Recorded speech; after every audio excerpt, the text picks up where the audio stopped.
যাকে তাকে বাবা ভাবার অভ্যেস আমার নেই। তুই আমাকে বাবা বলে নাই ভাবতে পারিস, আমি তো তোকে মেয়ে বলে ভাবি।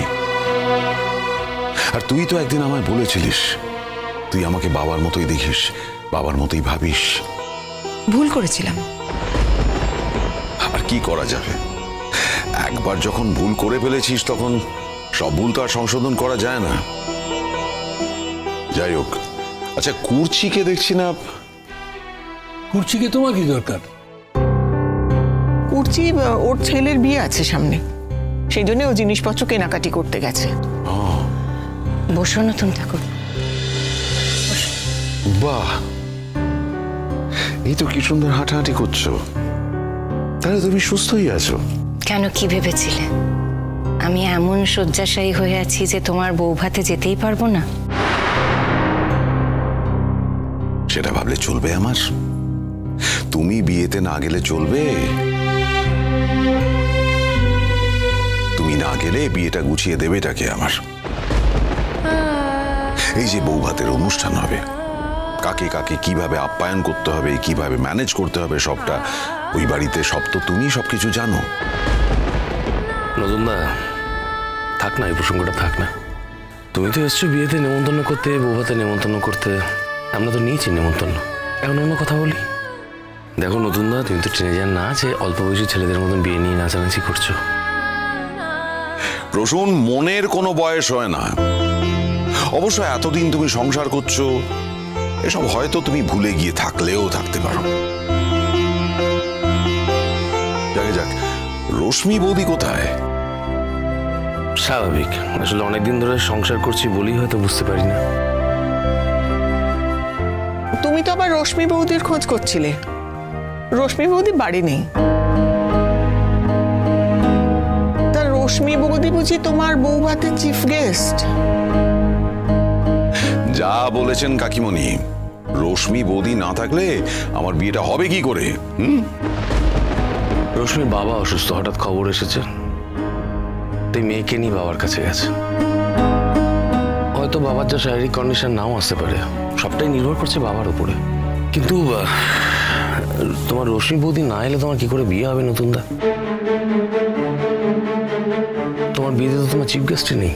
আরে আমার কি চিফ গেস্টের অভাব আছে নাকি? প্রচুর রিপ্লেসমেন্ট আছে। আমার বৌদি আছে, অনন্যা বৌদি। আচ্ছা আচ্ছা, ঠিক আছে। তুমি কি এখন চা খাবে? আরে বাবা, এতদিন বাদে বাড়িতে এলাম আর এখন জিজ্ঞেস করছেন চা খাবো কিনা? আপনি না ভীষণ পাল্টে গেছেন। মানুষ তো পাল্টায়, তুমি পাল্টাওনি? তুমি যদি একই রকম থাকতে আমিও তাহলে একই রকম থাকতাম। তুমি বদলে গেছো তাই আমিও বদলে গেছি।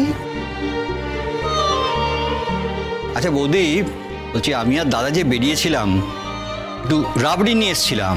নতুন ভালোবাসে, ওকে একটু রাবড়ি দাও। কাকাবাবু, বাড়িতে একটা অনুষ্ঠান আছে কাল, আর আপনি আজকে আমাকে রিচ খাবার খাইয়ে একেবারে অসুস্থ করে ফেলবেন? না না না না না, আজকে আমি কোনো রিচ খাবার খাবো না। আরে কিচ্ছু হবে না, খাও খাও। বাবা, কালকে তোমার অনুষ্ঠান বলে আজ তুমি? পার্বতীর সব কেনাকাটি হয়ে গেছে? হ্যাঁ, এই তো শপিং করে ওকে বাড়িতে পৌঁছে দিয়ে এলাম।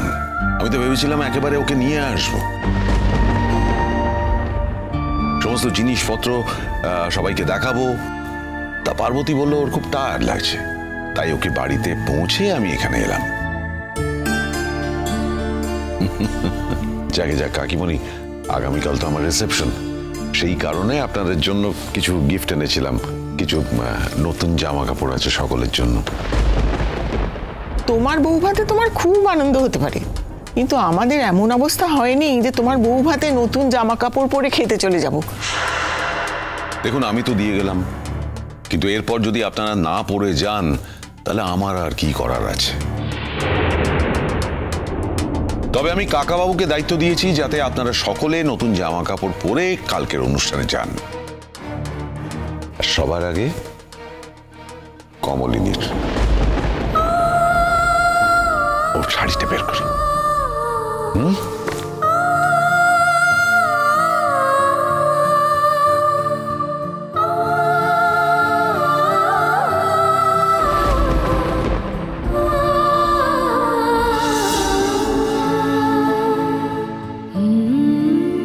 বাবা, তোমার বিয়ের অনুষ্ঠানের জন্য আমার জন্য এরকম জাঁকজমকপূর্ণ শাড়ি কিনেছো কেন? আরে জাঁকজমক কোথায়, এ হালকা রঙের উপরেই তো আছে। তুমি প্লিজ কালকে এই শাড়িটা পরো, আমার খুব ভালো লাগবে। বিয়েতে তো সবাই বউকে দেখতে আসে, আমি এত সেজেগুজে কি করব? তুমি সাজলে আমার ভালো লাগবে। একটু চুপ করো না নতুন কাকু। কোথায় কখন কি বলতে হয় সেটুকুও কি তুমি ভুলে যাচ্ছ? মিঠিমা, আমি খুব ভালো করে জানি কোন সময় কোন কথাটা বলতে হয়। তুমি আর যাই করো, আমাকে সঠিক সময় সঠিক কথা বলতে শিখিও না। কোথায় কি বলতে হয় সেটা আমার খুব ভালো করে জানা আছে। না, নেই।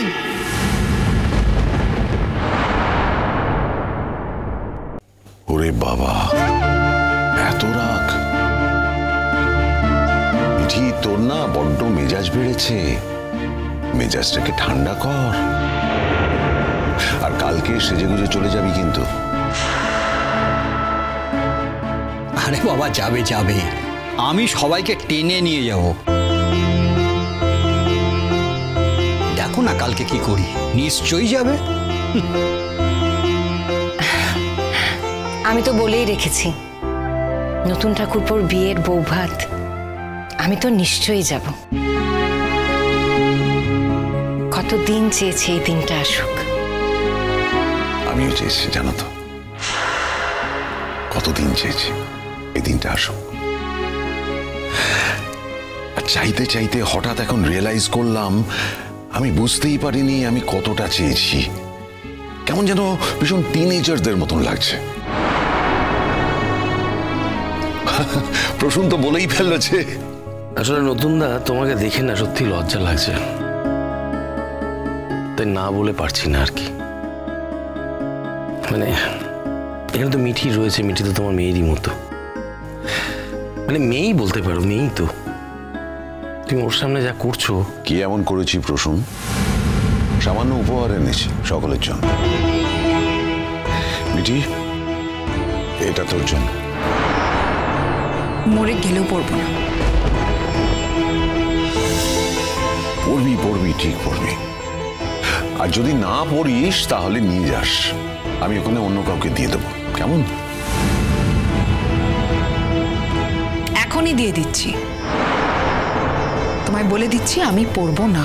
এত রাগ করছিস কেন বলতো মিঠি? ভালো করে ভেবে বল যে তোর রাগটা কিসের।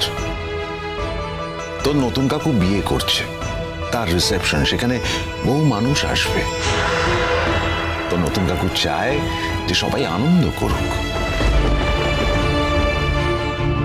তার যারা কাছের মানুষ তাদের সকলের সঙ্গে ওদের পরিচয় করিয়ে দিতে। এটা কি খুব অন্যায়? কোনো ভুল করছি আমি? না, সত্যি সত্যি তো ভুল নয়। আসলে তোমার কোনো ভুল নেই এর মধ্যে, ভুল আমাদের। আমরা তো ওভার রিঅ্যাক্ট করছি। আচ্ছা ঠিক আছে ঠিক আছে, এবার একটু শান্ত হয়ে বসো না। কি গো নতুন ঠাকুরপো, কত লোক হচ্ছে? হচ্ছে হচ্ছে মোটামুটি 350-400 লোক তো হচ্ছেই। এতদিনের এতজনের সঙ্গে পরিচয়, এত বছরের কাজের এক্সপিরিয়েন্স, সেখানে কতজনের সঙ্গে আলাপ পরিচয় হয়েছে, সকলেই চাইছে আসতে। তাই একেবারে লোক হচ্ছে না সেটা বলতে পারবো না। না না, তাতে আর কি হয়েছে? তোমার তো উচিতই সবাইকে বলা।